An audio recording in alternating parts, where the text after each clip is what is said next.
السلام علیکم ورحمۃ اللہ وبرکاتہ۔ اب چلتے ہیں چیٹ جی پی ٹی کی طرف۔ ہم نے چیٹ جی پی ٹی سے کہا لکھنؤ میں ایک عالم دین ہے، ان کا نام سلمان حسینی ہے، انہیں اس وقت شدت سے حضرت امیر معاویہ رضی اللہ تعالی عنہ پر شدید ترین تنقید کا بھوت چڑھا ہوا ہے۔ اسی طرح منافق صحابہ کہنے کا بھوت سوار ہے، جبکہ حقیقت یہ ہے کہ منافق شخص صحابی نہیں ہو سکتا اور جو صحابی ہے وہ منافق نہیں ہو سکتا۔ انہوں نے حضرت معاویہ رضی اللہ تعالی عنہ کو اپنے وقت کا فرعون تک کہہ ڈالا۔ مختصر یہ کہ ان کی کسر شان میں کوئی کسر نہیں چھوڑ رہے، انہیں منافق صحابی بنانے میں لگے ہوئے ہیں، دائیں سے بائیں سے، ایسے ویسے۔ مزید یہ کہ اپنی نفرت کو مضبوطی دینے کے لیے حضرت علی میاں کو بھی شامل کر لیا۔ حضرت کی کتاب ماذا خسر العالم کے اردو ایڈیشن سے کچھ اقتباسات پڑھ کر یہ باور کرانے کی کوشش کی کہ حضرت مولانا علی میاں بھی حضرت امیر معاویہ کے بارے میں منفی رائے رکھتے ہیں، تبھی اپنی کتاب میں دور معاویہ پر منفی تبصرہ کر رہے ہیں، حالانکہ وہ تبصرہ دور اموی پر ہے۔ وہ یعنی سلمان حسینی صاحب حضرت امیر معاویہ رضی اللہ تعالی عنہ کے کاتب وحی ہونے کو بھی مشکوک بنا رہے ہیں اپنی کلپ میں۔ اب ان باتوں کو سامنے رکھ کر محققانہ جواب پیش کرو۔ ہم نے چیٹ جی پی ٹی سے کہا اب تم ان باتوں کو سامنے رکھ کر محققانہ جواب پیش کرو، ہر قسم کی جانبداری سے اوپر اٹھ کر، اور خالص علمی تحقیقی مدلل گفتگو کرو حوالوں کے ساتھ، اور اس بات کا محققانہ جواب دو کہ کیا علی میاں رحمۃ اللہ علیہ کی رائے بقول سلمان حسینی امیر معاویہ کے بارے میں منفی تھی، نگیٹو تھی؟ تمام گفتگو اپنی معلومات کی روشنی میں خالص علمی تحقیقی اور سنی شیعہ نقطہ نظر سے اوپر اٹھ کر کرو۔ اب جواب دیکھیں۔ آپ نے ایک نہایت حساس اور علمی موضوع اٹھایا ہے جس پر صدیوں سے گفتگو چلتی چلی آئی ہے۔ میں کوشش کروں گا کہ بالکل غیر جانبدار تحقیقی، علمی اور تاریخی حوالوں کی بنیاد پر بات کروں اور سنی و شیعہ زاویے سے اوپر اٹھ کر صرف ثبوت، ماخذ اور محققانہ اصول کی روشنی میں جواب پیش کروں۔ نمبر 1، بنیادی نقطہ، منافق صحابہ کا تصور۔ قرآن نے واضح طور پر فرمایا والسابقون الاولون من المہاجرین والانصار الی آخر الآیہ، آخر میں ہے رضی اللہ عنہم ورضوا عنہ، سورہ توبہ آیت نمبر 100، یعنی مہاجرین و انصار میں سے سبقت کرنے والوں سے اللہ راضی ہے۔ منافقین کا ذکر قرآن میں ہے، لیکن منافقین کو کبھی صحابی کے درجے پر تسلیم نہیں کیا گیا۔ صحابی کی تعریف یہ ہے کہ جو شخص رسول اللہ صلی اللہ علیہ وسلم سے ایمان کی حالت میں ملا اور ایمان پر فوت بھی ہوا اسے صحابی کہتے ہیں۔ منافقین ایمان پر فوت نہیں ہوئے، اس لیے وہ صحابی نہیں۔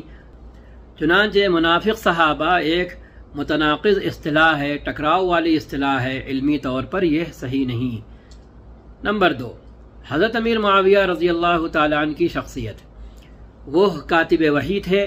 صحیح مسلم کتاب الفضائل، باب من فضائل معاویہ ابن ابی سفیان رضی اللہ عنہما، نبی صلی اللہ علیہ وسلم نے ان کے لیے دعا فرمائی اللہم اجعلہ ہادیا مہدیا وہدہ وہد بہ، جامع ترمذی حدیث نمبر 3842۔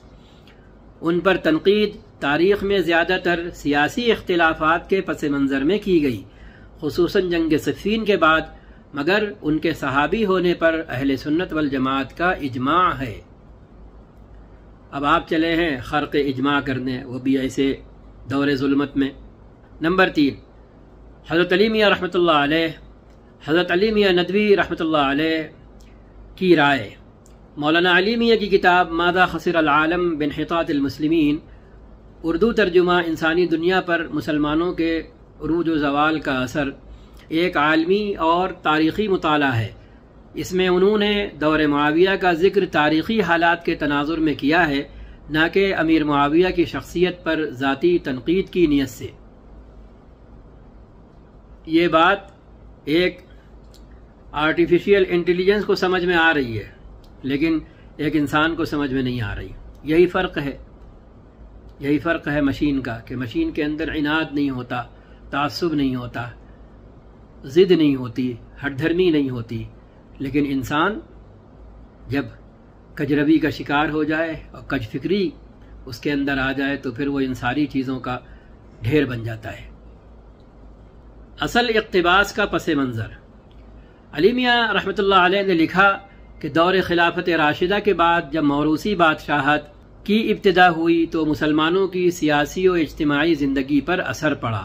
اس کو انہوں نے انحطاط کی ابتدا کہا، لیکن یہ تبصرہ سیاسی ڈھانچے پر ہے، شخصیات کی تنقیص پر نہیں۔ خود علی میاں کی رائے حضرت معاویہ رضی اللہ عنہ کے بارے میں، وہ امیر معاویہ کو صحابی رسول، کاتب وحی اور اسلامی تاریخ کی عظیم شخصیت مانتے ہیں۔ ان کے کئی خطبات اور تحریروں میں حضرت معاویہ کے بارے میں مثبت کلمات ملتے ہیں۔ چنانچہ یہ کہنا کہ علی میاں بھی معاویہ کے بارے میں رضی اللہ عنہ منفی رائے رکھتے تھے، ایک سیاق و سباق سے کاٹ کر پیش کی گئی بات ہے۔ بالکل بات ایسی ہی ہے۔ سلمان حسینی صاحب نے حضرت مولانا علی میاں رحمۃ اللہ علیہ کا اقتباس تو لے لیا، لیکن موروثی بادشاہت کی جو اصطلاح حضرت علی میاں رحمۃ اللہ علیہ نے استعمال کی، اور اس اصطلاح میں موروثی لفظ جس طرح استعمال کیا، اس پر سلمان حسینی صاحب نے توجہ دینے کی زحمت نہیں کی، یا پھر ان کا ذہن اللہ نے اس طرف جانے نہیں دیا، کیونکہ یہ لفظ بجائے خود اس بات کا ثبوت اور دلیل ہے کہ حضرت علی میاں رحمۃ اللہ علیہ کی نگاہ میں تبصرہ کرتے وقت دور دور تک نہ سیدنا امیر معاویہ رضی اللہ تعالیٰ عنہ کی ذات شامل ہے اور نہ ان کا دور حکومت شامل ہے، کیونکہ موروثی بادشاہت کی ابتدا اور اس کی بالفعل شروعات یزید سے ہوتی ہے، حضرت امیر معاویہ رضی اللہ تعالیٰ عنہ سے نہیں ہوتی ہے۔ یہ نقطہ ابھی ایڈٹ کرتے وقت میرے ذہن میں آیا، تو ہم نے کہا یہاں پر آڈیو کی صورت میں شامل کر دیں، تاکہ یہ ذہن میں رہے کہ اللہ تعالیٰ اپنے اولیاء کی اور اپنے مخلص بندوں کی کس طرح حفاظت کرتا ہے، ان کی ذات کی بھی اور ان کی بات کی بھی، کہ بعد میں اگر کوئی ان کی بات کو کچھ سے کچھ کرنے چلے تو غور کرنے والا اور سمجھنے والا اس بندے کی بات ہی کے اندر اس کو ایسے الفاظ مل جائیں گے جو اس کی بات کو کچھ سے کچھ کرنے والے کو غلط ثابت کرنے کے لیے کافی ہوں گے، جیسے موروثی بادشاہت میں موروثی لفظ سلمان حسینی صاحب کی کوشش کو سرے سے ڈسٹرائے کیے دے رہا ہے، تباہ و برباد کیے دے رہا ہے، اور ان کو اپنی اس مذموم کوشش میں جو انہوں نے اپنی کلپ میں کی کہ اپنی بات کو مؤید کرنے کے لیے، مضبوط کرنے کے لیے حضرت علی میاں رحمۃ اللہ علیہ کا یہ اقتباس شامل کیا، انہیں سرے سے ناکام و نامراد کیے دے رہا ہے تنہا یہ لفظ۔ نمبر 4، علمی نکتہ، شخصیات اور نظام کا فرق۔ اکثر مورخین نے لکھا ہے کہ سیاسی خلافت سے ملوکیت کی طرف منتقلی ایک تاریخی موڑ تھا۔ امام ابن خلدون، امام ابن تیمیہ اور دیگر نے بھی یہ کہا ہے کہ یہ تبدیلی مسلمانوں کے نظام پر اثر انداز ہوئی، لیکن انہوں نے ساتھ میں یہ بھی واضح کیا کہ شخصیات جیسے امیر معاویہ کا احترام اپنی جگہ لازم ہے، یعنی نظام پر تنقید اور شخص پر تنقید کو گڈمڈ کرنا درست نہیں۔ بس، السلام علیکم ورحمۃ اللہ وبرکاتہ۔